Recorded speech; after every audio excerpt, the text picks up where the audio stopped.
Welcome back to She Who Mends. I'm Sabine Leora, and today we're diving deeper into this week's topic, the art of intention. If you haven't listened to part 1 yet, or read the blog post from earlier this week, I'll link it in the show notes so you can catch up. But you can also jump right in here for today's conversation. I'm joined today by Panda.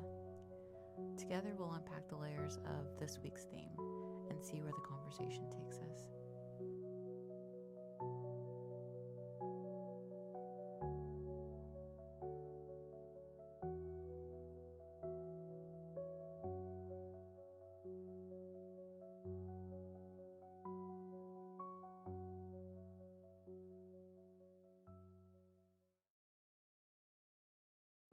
Hello, I am Sabine Leora, and today I am joined by my guest, Panda.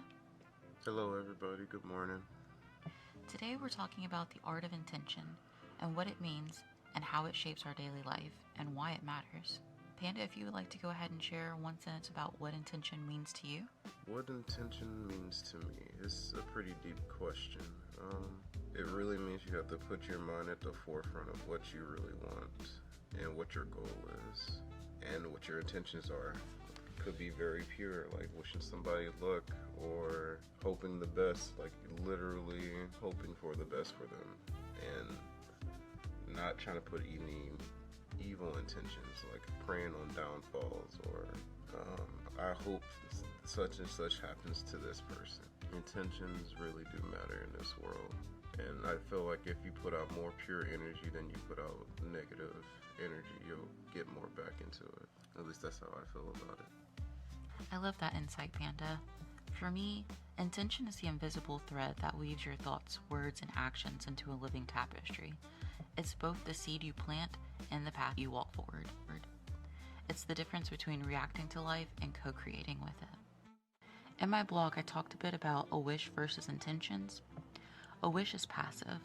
It's, I hope this happens. An intention is active. It's, I will align my energy and actions to bring this forth. It's the difference between daydreaming and steering the river of your own energy.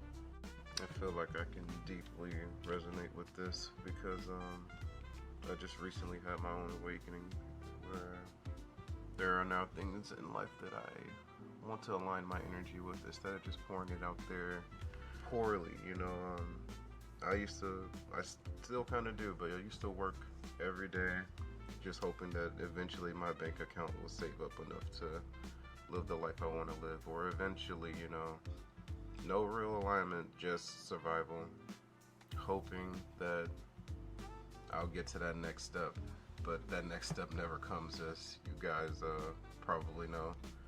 We're probably all in the same boat, really. But now that I'm trying to align my energy, that it feels like it's more concentrated. I now can pinpoint where I'm pointing my goals to, and not hoping for, but I'm going to. It'll come slowly, but at least I know where I'm pouring that energy into, so it's not wasted energy. That's very true. That's why clarity really matters. When your intention is vague, your results will be vague. A clear intention is like a spiritual GPS. It knows exactly where to take you. I can tell you a few ways how to set an intention. 1, get grounded and quiet yourself. Clear the noise first. Be very specific but flexible. Know what you want, but let the divine guide the how. Engage all of your senses. Make it real in your mind.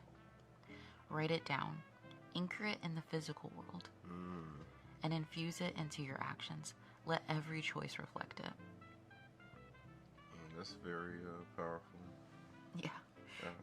I haven't even tried writing. Well, no, I have written some things down, but it's still all practice. I'm getting better at it.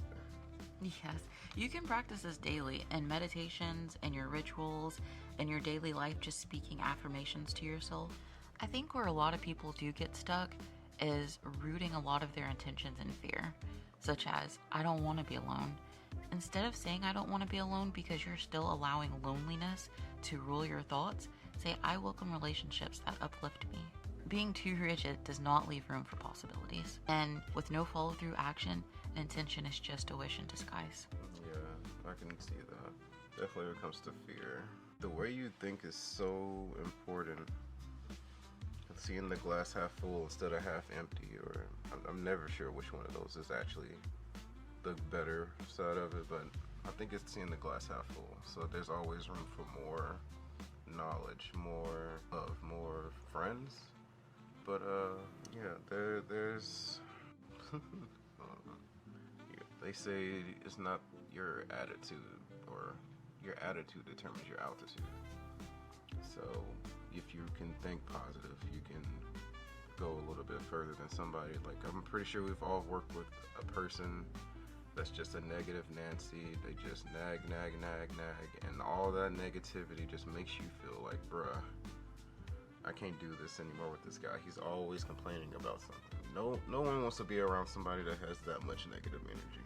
But if you can change that into, I'm going to get this down, or if I work a little bit harder, they'll give me that promotion, or try to break through that fourth wall, try to get past the fear of I can't do better than this. Always try to think there's something out better for me. When have you realized you were moving without intention, and what happened? That's an interesting question. I think besides going to work and making an income, I wasn't really doing anything else besides playing games, wasting time. But one day, my brother-in-law brought in some just strings and copper wires, and I don't even know why he brought all the stuff in, but one day he just brought in a bunch of supplies, pretty much arts and crafts. And for some reason, we ended up making necklaces that day. And I don't know what took over me, but my hands started with one necklace, and then another one, and another one. Like, I have big hands, I have sausage fingers, but I enjoyed the fact of creating something. And when I finally hit that, oh, I like this moment, that's when I started to hit my alignment. So, like, I want to make more of these. I want to get deeper into this activity, if that makes any sense. So what did you do to set those intentions to? I have a wonderful wife that just so happens to be into stones. I took a good bit of her stones and started wrapping them up for her. And then after I created those and I gave those to the people that wanted them, I started to look it up online and started to get a little bit deeper into it, to the point where I was like, I want to be a jewelry maker.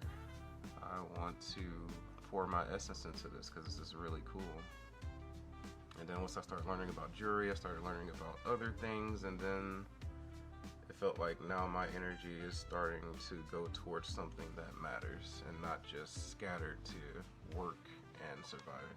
Thank you so much, Panda, for joining us here today, and I hope that you'll join us again for another discussion. It was my pleasure. Thank you for having me.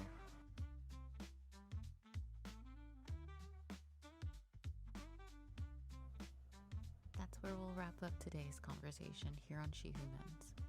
A huge thank you to Panda Rebooted for sharing their wisdom and heart with us, and to you for being here, listening, and holding space for these ideas. If today's discussion sparked a thought, a feeling, or even a question, I'd love to hear from you. Reach out through the links in the show notes, and if you haven't already, be sure to catch up on Monday's post for the full foundation of this week's theme. Until next time, may your path be guided by clarity, your heart be open to growth, and your intentions carry you forward.